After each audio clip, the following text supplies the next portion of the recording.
Chairman, let me first say that violence against law enforcement is never okay.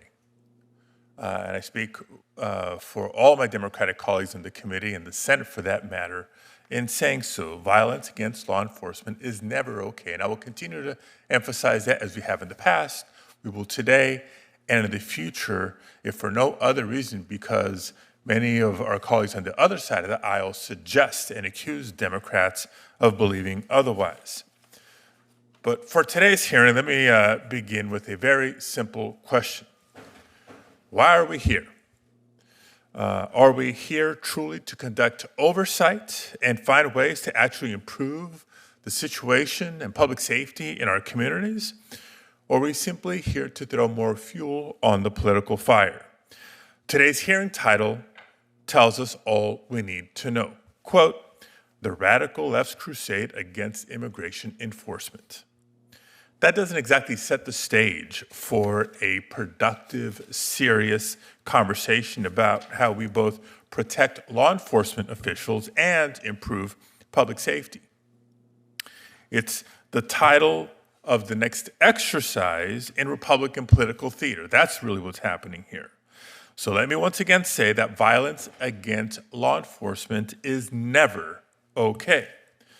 But I refuse to sit back as this committee attempts to use or condone the use of law enforcement as a shield for abuses of power by this administration. If today's hearing was indeed a serious effort to protect our law enforcement, we would have government witnesses testifying before us today and fielding our questions as a committee. But that's not the case.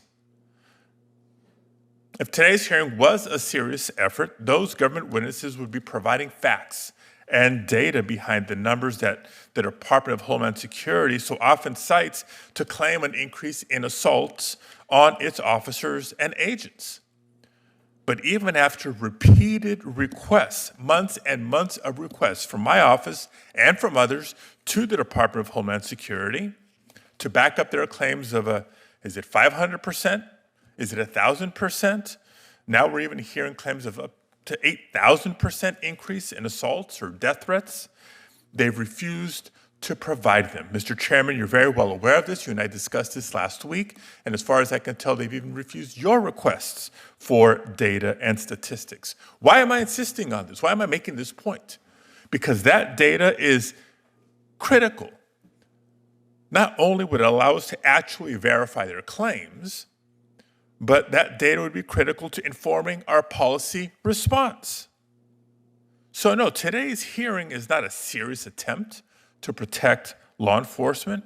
It's designed to fuel the propaganda machine and encourage even more brutal immigration enforcement operations.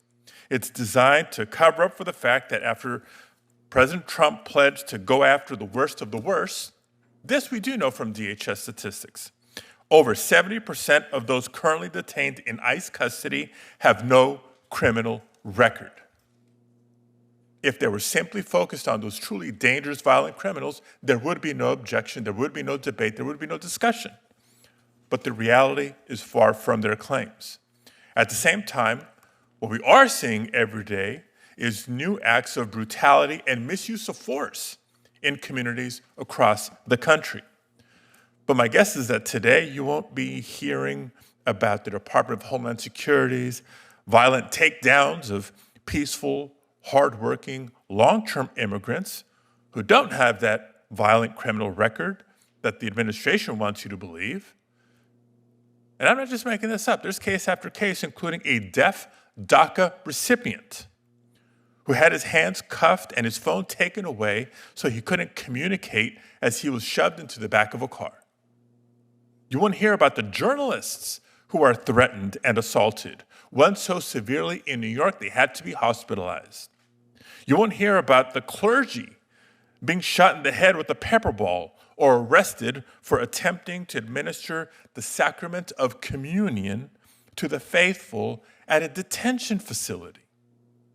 And you won't hear about the 170 American citizens, there's probably more, but that's what's been documented, caught up in these chaotic immigration raids. American citizens caught up in these raids.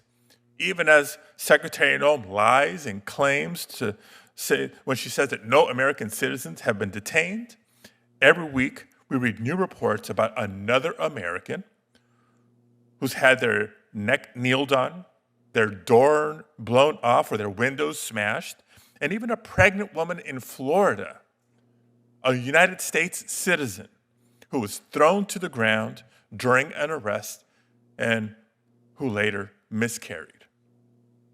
This is happening every day across the country.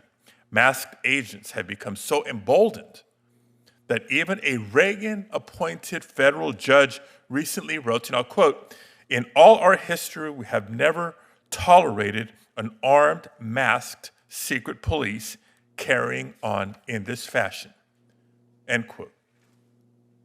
Now, this administration ignores the fundamental rights to due process every day as it carries out this authoritarian enforcement agenda, and instead has replaced it with the idea that if you look or talk a certain way, that's enough for you to be detained or even deported before you have a day in court. That's not just morally wrong. It's an attack on our fundamental liberties and the rule of law in the United States of America.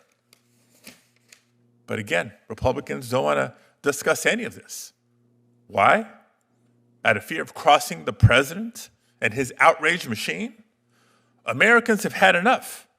They're sick of masked agents disrespecting daycares, schools, and churches, disappearing loved ones, and intimidating our communities.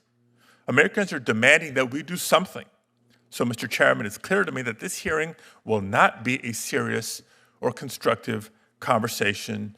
And for that reason, I refuse to give oxygen to the fire of disinformation and propaganda that this hearing was set up to ignite. And I refuse to be part of this charade.